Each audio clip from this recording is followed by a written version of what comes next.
Hey guys, in this video I will show you how you can turn on or turn off invert view on Fortnite.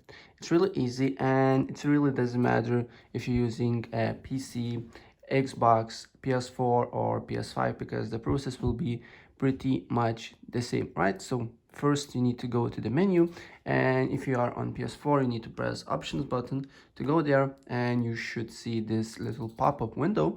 And once you're here, then the next thing that you need to do here, you need to go on settings, the first option here. And once you are on the settings, then you need to go to this little gear icon and scroll down until you see extra game options.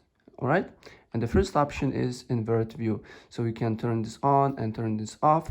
So for example, let's turn it on, and then as you can see here, you need to press triangle to apply, and that's pretty much it. So yeah, if I help you out, please press like button and subscribe for more. Take care, bye.